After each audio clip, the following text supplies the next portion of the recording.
곳에서 내게 임하여 복을 주리라. 내가 내게 돌로 제단을 쌓거든 다듬은 돌로 쌓지 말라. 내가 정으로 그것을 쪼면 부정하게 함이니라. 너는 층계로 내 제단에 오르지 말라. 내 하체가 그 위에서 드러날까 함이니라. 아멘. 오늘 하나님께서는 침묵하시지 않으시고 사람과 관계를 맺으시기 위해서 말씀하셨다고 합니다. 22절 보면은 여호와께서 모세에게 이르시되 너는 이스라엘 자손에 이같이 이르라. 내가 하늘에서 너에게 말하는 것을 너희 스스로 보았으니. 뭐예요? 하나님은 말하려고 하시고 그 말하는 것을 사람들이 보았다는 거예요. 인간이 하나님을 볼 수 있고 하나님을 만날 수 있고 하나님과 함께 할 수 있다는 겁니다. 그런데 인간은 외로워요. 수요일 날 우리 선상금 집사님이 얘기해 주는데 어느 지인이 여자분인데 어머니를 잃었대요. 그러니까 돌아가신 거예요, 어머니가. 근데 공교롭게 아들이 군대를 갔대. 그러니까 이제 혼자 남은 거예요. 남편은 있어. 근데 혼자 남았는데 이 지인이 극단적인 선택으로 돌아가셨대. 그래서 너무 제가 외롭고 엄마를 잃은 상실감. 자녀는 그냥 군대 갔는데 다시 올 건데 그냥 그게 외롭고 슬프고 그냥 너무 그게 죽음보다 더 그냥 그 남겨진 빈집 증후군이라고 하나요? 그런 것이 너무 고통스러웠다는 거예요. 참 너무 슬픈 얘기였어요. 근데 반전은 남편 되는 최동섭 집사님이 출근 전에 이렇게 보고 간대. 혹시 또 내 아내도 그럴까 하고 염려를 한다. 남편 자랑인지 어쩐지 제가 그걸 느끼면서 참 우리 40대 50대 사람들도 외롭구나. 이별을 할 때 인간은 외롭다. 이런 생각을 했습니다. 인간은 본질적으로 외로운 존재로구나. 이별을 할 때 그 감당치 못하는구나. 인간은 그래서 외로운 존재라는 거예요. 제가 이런 심리학자나 경제학자들이 말하는 게 외로우니까 과소비도 하고 외로우니까 가난해지기도 하고 외로우니까 술도 먹고 외로우니까 도박도 하고 외로움을 달래려고 모든 문제가 발생한다는 거예요. 맞는 말입니다. 외로움이 달래기 위해서 뭔가를 자꾸 하는 거예요. 외로움을 달래기 위해서 옆에 사람도 만나고 물건에도 집착하고 술에도 집착하고 그 모든 것이 외로움에서 나온다는 겁니다. 그런데 오늘 성경을 보니까 우리 인간을 외롭게 내버려 두지 않고 하나님께서 말씀하신다고 했어요. 나타나신대요. 내가 말한다. 내가 말한 거 너희는 보았다. 하나님은 늘 우리에게 나타나셔서 외롭게 두시지 않고 내가 너희를 고와 같이 버려두지 않고 너희와 함께 하겠다. 이게 하나님의 본질입니다. 하나님은 늘 찾아와요. 그런데 인간은 어떻게 해요? 늘 하나님을 보지 못해요. 성경에 예수님의 정의를 이렇게 말합니다. 마태복음 1장 23절입니다. 같이 한번 읽을까요? 시작. 보라, 처녀가 잉태하여 아들을 낳을 것이요 그 이름을 임마누엘이라 하였으니 이를 번역한즉 하나님이 우리와 함께 계시다. 예수님의 정의, 예수님의 정체성, 하나님의 정체성. 하나님은 왜 이 땅에 오셨나? 외롭고 홀로 된 인간에게 오셔서 함께 하시려고 오셨다. 영원히 함께 하시는 하나님, 우리를 외롭게 내버려 두지 않고 우리를 사랑하시고 우리와 언제나 함께 하시는 하나님이 바로 예수님이요, 우리에게 말하시는 하나님, 보여주시는 하나님 예수 그리스도입니다. 그걸 교제라고 합니다. 그걸 사귐이라고 합니다. 예수님은, 그래서 우리 성도들은 사귐이 중요해요. 하나님과 사귐. 예수님이 옆에 있는지를 알고 사귀는 것. 그 기도죠. 옆에 성도들과 하나님 얘기를 하는 것, 그게 교제입니다. 고린도전서 1장 9절 또 다시 한번 읽습니다. 시작. 너희를 불러 그의 아들 예수 그리스도와 더불어 교제하게 하시는 하나님은 미쁘시도다. 예수와 교제하는 겁니다. 신앙이 뭐예요? 예수님과 교제하는 겁니다. 예수님과 말하는 겁니다. 예수님이 옆에 있는지를 아는 겁니다. 잘 때도 있고 숨 쉴 때도 있고. 가장 훌륭한 신앙인이 누구예요? 예수님이 옆에 있는지를 아는 사람이에요. 우리가 사람은 무서워해요. 누구 눈치를 봐요. 그런데 예수님이 바로 옆에 있어요. 그 하나님을 보여주시고 그걸 더 깊이 아는 사람이 신앙이 좋은 사람이에요. 예수님이 나와 함께 있고 예수님이 나와 동행하시는 것을 아는 것입니다. 그게 믿음인 거예요. 그걸 사귐이라고 합니다.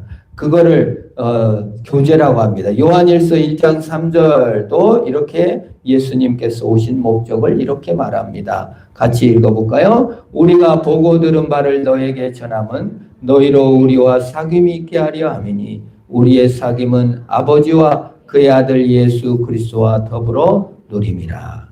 성도 간의 사귐이 원래 모형인 하나님과 예수 그리스도와 사귐. 누가 사귄다. 혼자 있는 게 아니라 예수와 함께 있는 겁니다. 사귀려면 어떻게 돼요? 마음을 열어야 됩니다. 먼저 누구한테 마음을 열어요? 누구한테 마음을 열립니까?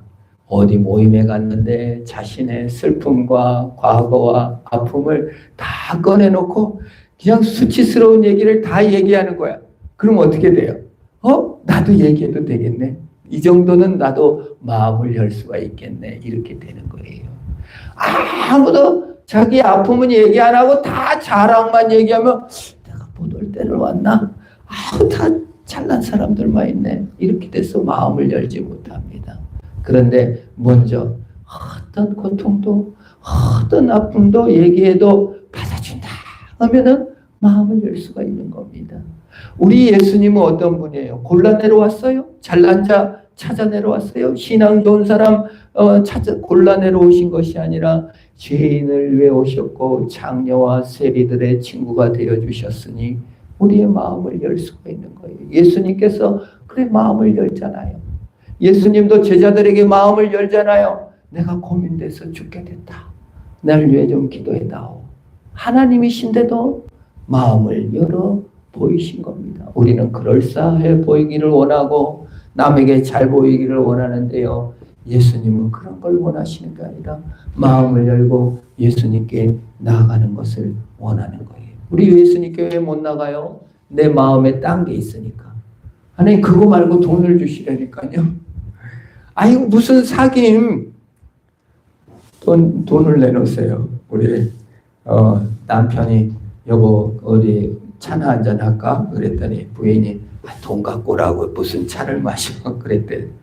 그런 말이 있잖아요. 우리가 정말 사귐보다는 딴 걸 취하려 하니 사귐이 없어지는 겁니다. 출애굽기 20장 23절 한번 볼까요? 시작. 너희는 나를 비겨서 은으로나 금으로나 너희를 위하여 신상을 만들지 말고. 무슨 말이에요? 하나님은 함께하려 오셨고 하나님은 우리를 구원하러 오셨는데 우리는 하나님의 사귐이나 구원 그런 관심 없어요. 그냥 나를 위해 금을 만들어 가지고 요게 하나님, 요게 내가 바라는 하나님, 요 정도. 이거 뭐예요? 자신의 노력이나 공로, 세공술, 수고를 통하여서 떡하니 뭘 만들어서 하나님을 대접하려고 합니다. 그러지 말라는 거예요. 죄인인 걸 고백하고 그냥 하나님께 나가야지 자기 중심적으로 외로움을 달래거나 자기 중심적으로 하나님을 만들어내지 말래요. 그러지 말래요. 오히려 토단을 쌓으래요. 24절입니다. 같이 읽어봅니다. 시작. 내게 토단을 쌓고 그 위에 내 양과 소로 내 번제와 화목제를 드리라. 내가 내 이름을 기념하게 하는 모든 곳에서 내게 임하여 복을 주리라. 여기 토단이라는 것은 흙으로 제단을 쌓으라는 거예요. 흙. 진흙이죠. 연약하죠. 그냥 밟는 것이 흙입니다. 근데 흙으로 쌓으래요. 겸손과 순종으로 쌓으라는 거예요. 내 잘난 것으로 쌓지 말고 흙으로 쌓으라는 겁니다. 황금이 아니에요. 흙으로 제단을 쌓으래요. 흙, 아담입니다. 아담이 흙입니다. 인간, 사람이라는 뜻이 흙이라는 뜻이에요. 사람으로 제단을 쌓으라는 거예요. 참 사람, 나가 허물과 죄가 많은 내 있는 모습 그대로 나가라는 겁니다. 이 흙은 무엇을 말합니까? 예수를 말합니다. 예수로 제단을 쌓고 예수로 나가는 거예요. 예수님은 제2의 아담으로서 첫 번째 아담이 범죄하여 실패했다면 두 번째 아담인 예수는 흙으로 오셔서 십자가에 죽으시고 부활하시고 우리 죄를 다 가져가신 진짜 흙의 제단이 되어주셨어요. 그래서 예수로 예배하는 것이에요. 진짜 흙 예수님이십니다. 내 연약한 흙, 타져 없어질 흙으로 제단을 쌓는 것이 아니라 예수로 제단을 쌓을 때 주님께서 응답하시고 참된 화목제물이시오 참된 번제이신 예수로 예배하고 예수로 나아갈 때 온 세상이 복이 되고 능력이 되는 거예요. 어떤 경건한 사람의 글을 읽었는데 그분은 일어나서 밥상을 볼 때 수저를 볼 때도 십자가, 젓가락을 봤을 때도 이렇게 그러면 십자가가 되는구나. 밥 먹을 때도 십자가. 모든 걸 예수로 생각하여 해석하는 마음을 가지니 하루 종일 예수의 은혜로 머무를 수 있었다는 거예요. 그게 예배입니다. 모든 것에 내게 복을 임하여 모든 상황 속에서 예수로 예배하는 삶. 새로운 거쳐가서도 예수로 삶. 십자가를 긋지 않더라도 마음으로 예수님, 여기가 십자가가 머무는 곳이네요. 여기 빈천한 자리가 바로 주님이 계시는 곳이군요. 라고 나가는 것입니다. 25절입니다. 다시 봅니다. 시작. 내가 내게 돌로 제단을 쌓거든 다듬은 돌로 쌓지 말라. 내가 정으로 그것을 쪼으면 부정하게 함이니라. 다듬은 돌은 인간의 기술과 자랑을 상징합니다. 미켈란젤로가 조각가인데요. 다비드상, 피에타상, 여러분 이탈리아 저는 못 가봤습니다만 가본 사람들이 다비드상, 피에타상 이걸 보면서 와 저게 정말 인간의 작품인가 신의 작품인가 하고 왔다는 겁니다. 얼마나 멋진 메모입니까? 얼마나 멋진 화려한 건축물로 추앙받습니다. 그런데 하나님 앞에 나갈 때는 돌을 깎지 말고 엉성한 조각난 돌, 모난 돌, 깨진 돌, 수치스러운 돌, 울퉁불퉁 못난 모습 그대로 정을 대지 말고 있는 그대로 제단을 쌓으래요. 정말 우리의 삶의 기술이나 자랑이나 공로나 행위 아무 것이 없어도 있는 모습 그대로 울퉁불퉁하고 모나고 연약하고 상처투성이고 깨진 그대로 하나님께 나가라는 거예요. 인간의 천재성, 아름다운 조각 능력을 보시지 않고 있는 그대로 우리를 받으시겠다는 거예요. 하나님은 외모로 사람을 취하지 않으십니다. 사무엘상 16장 7절에서도 이렇게 말합니다. 여호와께서 사무엘에게 이르시되 그의 용모와 키를 보지 말라. 내가 이미 그를 버렸노라. 내가 보는 것은 사람과 같지 아니하니. 그 뒷부분은 같이 읽습니다. 시작. 사람은 외모를 보거니와 나 여호와는 중심을 보느니라 하시더라. 제가요 이걸 생각해 봤어요. 내 중심에는 뭐가 있나? 내 중심에 과연 하나님 사랑이 있고 내 중심이 과연 깨끗한가? 그런 게 없는 거예요. 깨끗하지도 않고 부족한 그 중심을 주님께서 보시고 받으시는 거예요. 울퉁불퉁하고 깨졌고 모났어도 주님께서 받아서 제단으로 쌓아주시고 예수 그리스도로 덧입혀서 나를 하나님 앞에 천국의 계단, 천국으로 오를 수 있도록 빚어주시고 만져주시는 거예요. 그러므로 신앙은요 있는 그대로 나가는 겁니다. 죄인인 모습 그대로 주께서 받으시는 것입니다. 그게 믿음이에요. 그 외로움, 외로움을 인하여 돈을 찾고 외로움을 인하여 사람을 찾는 것이 아니라 외로운 그대로 하나님께 나아갈 때 하나님께서 어루만져 주시고 함께 해주시는 거예요.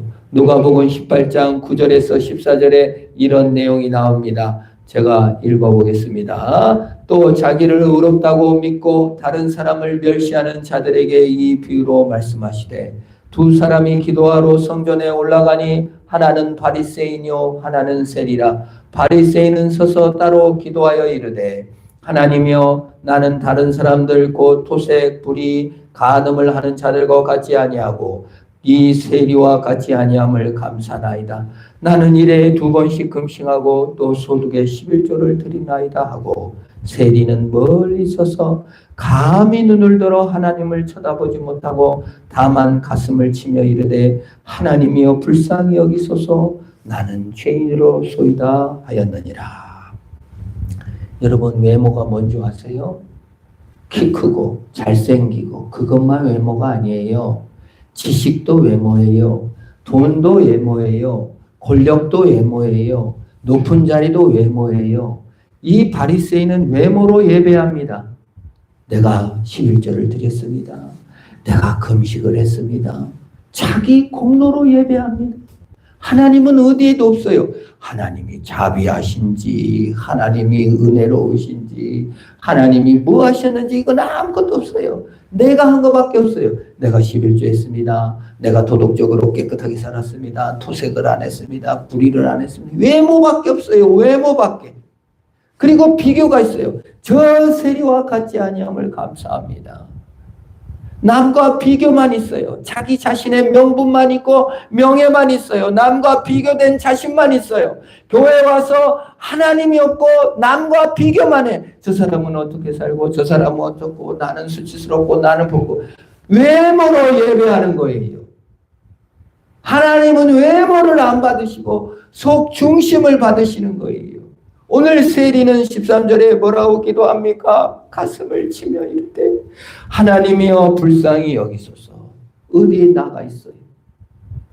하나님 있잖아요. 나는 부족하고 연약하고 깨졌고 죄인이고 못났습니다. 그러나 하나님이여 불쌍히 여기소서. 가슴을 치며 이르되 이 너무 중요한 부분입니다. 이거 한번 같이 읽어봅니다. 가슴을 치며 이르되 시작. 가슴을 치며 이르되 하나님이여 불쌍히 여기소서. 나는 죄인으로소이다. 이것이 구원입니다. 이것이 제사입니다. 이것이 예배입니다. 내가 한 것, 뭘 중요해요? 내가 어떻게 생겼는 것, 내가 뭘 한 것, 그게 뭐 중요해요? 하나님은 우리 속 중심을 받으시는 거예요. 좋아하는 찬송 중에 이런 찬송 있잖아요. 내 모습 이대로 주 받으옵소서. 날 위해 돌아가신 주 날 받으옵소서. 우리 주님은 우리를 받으셨습니다. 죄인인 것을 받으셨어요. 공로나 행위나 외모를 받으신 것이 아니라 찢어지고 깨지고 상한 나를 받으신 것입니다. 그래서 다듬지 않는 돌로 제단을 쌓아 진정으로 다듬어지지 않는 돌 예수 그리스도 참 하나님이 제단이 되셔서 하나님이 온전히 받아주심으로 나도 받아주게 되었습니다. 그 예수님을 의지하고 우리 자신을 토해놓고 비교나 외모가 아닌 하나님께 나가는 우리가 되는 겁니다. 26절입니다. 마지막 절이죠. 같이 읽어봅니다. 시작. 너는 징계로 내 계단에 오르지 말라. 내 하차가 그 위에 드러날까 함이니라. 천국의 계단에 오르기 위하여 우리는 얼마나 애를 씁니까? 한 계단 더 올라갈 때 얼마나 성취를 느껴 합니까? 오르고 싶고 또 오르고 싶은 것이 인간이며 편하고 싶고 더 편하고 싶은 것이 인간입니다. 그런데 하나님 나라에서 하나님께 제단을 쌓고 하나님께 나가는데 층계에 오르지 말래요. 어떻게 올라가요? 층계를 안 올라가고 올라가려면 징계를 갖고 올라가야 되는데 제단을 만들어 놓는데 징계를 오르지 말래요. 그 낮은 자리에서 그냥 하나님께 올라가는 거예요. 하나님이 붙들어 올리는 거예요. 우리 수치가 드러난다는 거예요. 올라가면 수치가 드러나요. 여러분 가만히 살면은 잘 살던 사람이 장관 지명을 받아가지고 그냥 막 온갖 비리를 그냥 다 아주 사돈네 팔촌까지 다 흩어갖고 창피만 보고 그만둔 장관을 볼 때 내가 정말 참 가만히 있었으면 얼마나 존경받고 괜히 높은 자리에 올라가가지고 그냥 저게 뭐냐 이런 생각을 할 때가 있어요. 높이 올라가면 자꾸 허물이 보이는 거예요. 우리가 계단을 올라가면 허물이 보이는 거예요. 그래서 여러분 하나님이 정하신 방식이에요. 내 방식, 내 공로의 계단 올라가지 말래요. 내 자랑의 계단 올라가지 말래요. 내 의의 계단 올라가지 말래요. 겸손과 순종으로 주께 나가라는 거예요. 그리스도를 통한 은혜의 계단으로 나가라는 겁니다. 우리 하나님은 우리에게 제단을 쌓으라고 하셨습니다. 흙으로, 돌로, 그리고 징계를 오르지 말라 하셨습니다. 그러나 결국 그 오르지 말아야 할 계단을 따라 제단에 올라가신 분이 계십니다. 예수 그리스도입니다. 예수 그리스도는 우리가 드러날 허물을 위하여 십자가에 죽으셨고 우리가 드러날 허물을 위하여 채찍에 맞으시고 피를 다 흘려 죽으셨습니다. 그래서 번제물이 되셨고 화목제물이 되셨습니다. 더 이상 우리는 두려움으로 하나님께 나가는 게 아니라 은혜로 나아갈 수 있게 되었습니다. 내가 계단을 오른 것이 아니라 예수 그리스도께서 오르신 천국의 계단을 주님의 손을 붙잡고 올라갈 수 있게 된 것이에요. 그러므로 오늘날 우리는 이력서를 쓸 때 하나님 예수 그리스도로 나가며 죄인됨을 고백할 수 있는 겁니다. 어느 회사에서 직원을 뽑는데 한 청년이 이력서를 썼어요. 나는 좋은 대학 나왔습니다. 박사학위가 있습니다. 나는 요 전문가입니다. 나를 뽑으셔야 됩니다. 나는 엄청 훌륭합니다. 말 썼어요. 근데 떨어졌어.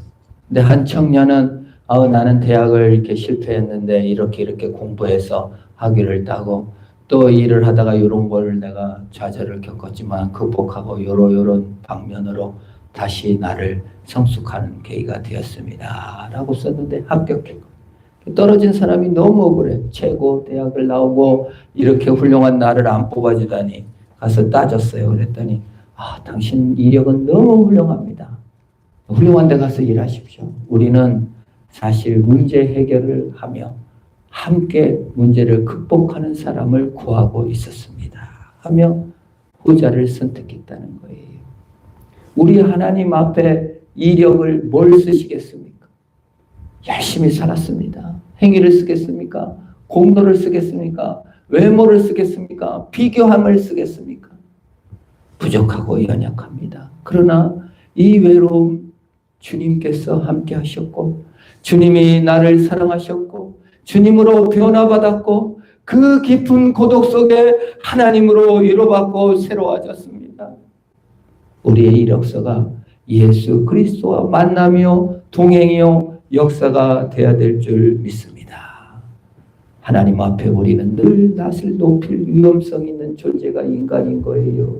우리는 늘 흙으로 또 깨어지지 않는 다듬지 않는 돌인 모습 그대로 주님께 나아가 죄와 실패에도 불구하고 사랑하신 주님으로 승리하는 저와 여러분 되기를 축원합니다.